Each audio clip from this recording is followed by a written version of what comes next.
إن الحمد لله نحمده ونستعينه ونستغفره ونعوذ بالله من شرور أنفسنا ومن سيئات أعمالنا.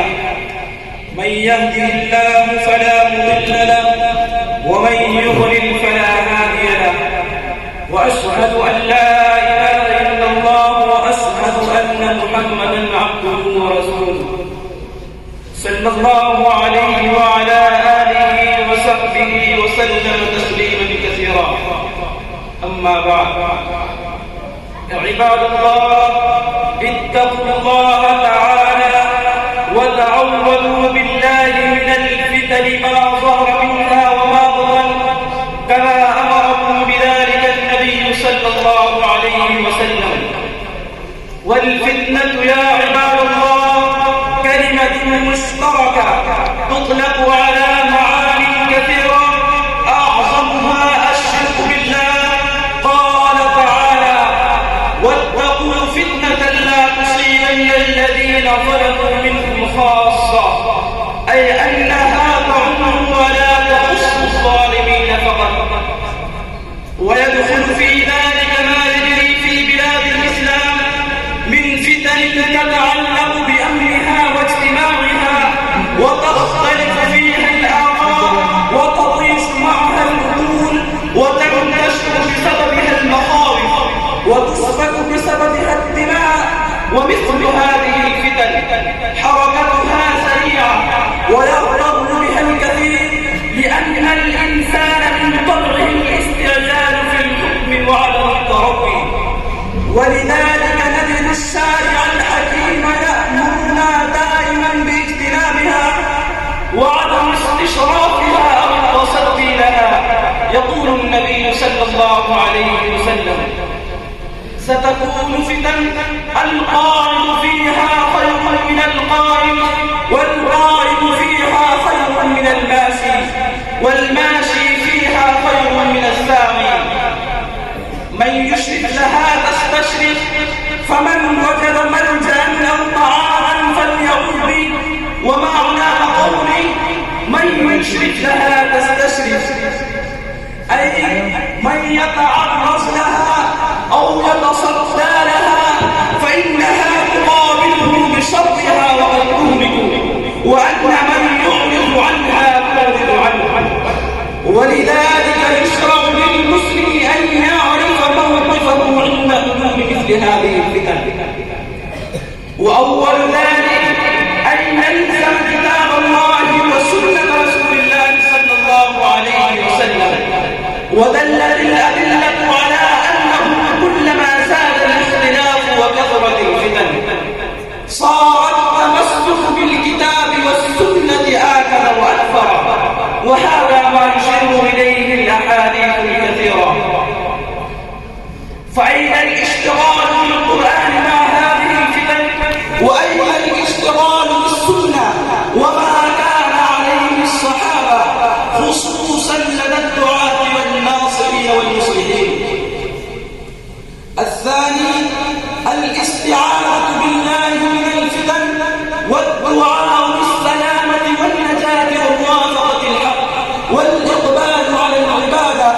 قال رسول الله صلى الله عليه وسلم: الثالث عدم الاستقلالية في اتخاذ الموقف الشرعي حتى لو كنت طالب علم، والحرص على لزوم منهج أهل السنة في ذلك، ألا وهو الرجوع إلى ولاة الأمر وأهل العلم كي لا تفترق الكلمة ولا يكون للمشركين والمتعجلين والمنافقين والحزبيين وأصحاب الأغراض الفاسدة والنوايا الخبيثة والمرتزقة مدخل في صفوف المسلمين.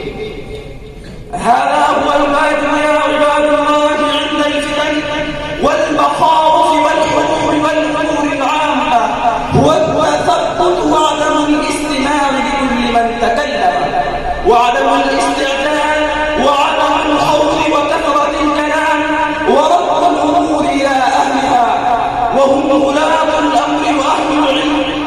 فإنكم إن فعلتم ذلك صار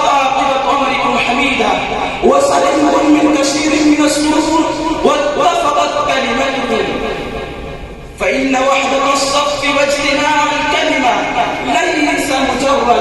ليس مجرد كلام إنشائي يقال في المناسبات والمحافل فقط، بل هي عقيدة ومنهج تظهر وفد الفتن واختلاف الأحوال ووجود من يشير الفوضى.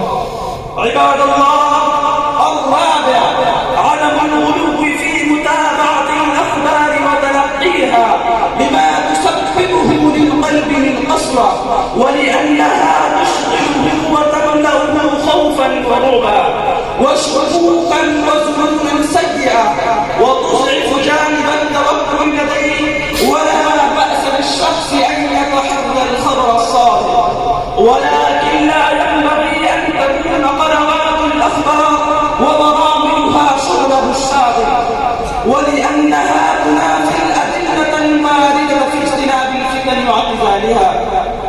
وأعظم من هذا أنها تثير النفوس وتحثها إلى المشاركة في الفتن والوقوع فيها، ولأنها تنقل العقل من التمسك بالموقف الشرعي إلى الموقف العاطفي أو الأماصي غير المنضبط.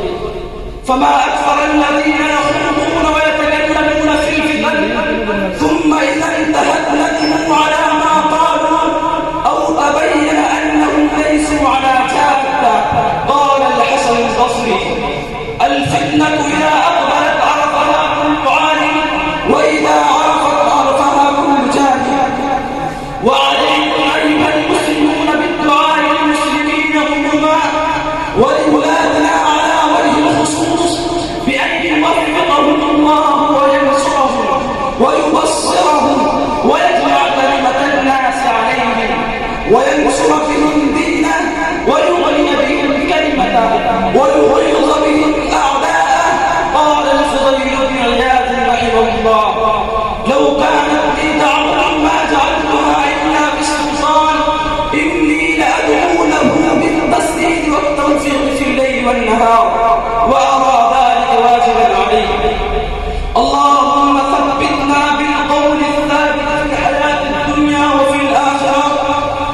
اللهم اصلح قلوبنا وأعمالنا وأحوالنا. اللهم اجمع كلمة المسلمين على كتابك وسنة نبيك صلى الله عليه وسلم. اللهم اغفر للمسلمين والمسلمات والمؤمنين والمؤمنات الأحياء منهم والأموات، إنك سميع قريب مجيب الدعوات يا رب العالمين. وآخر دعوانا الحمد لله رب العالمين.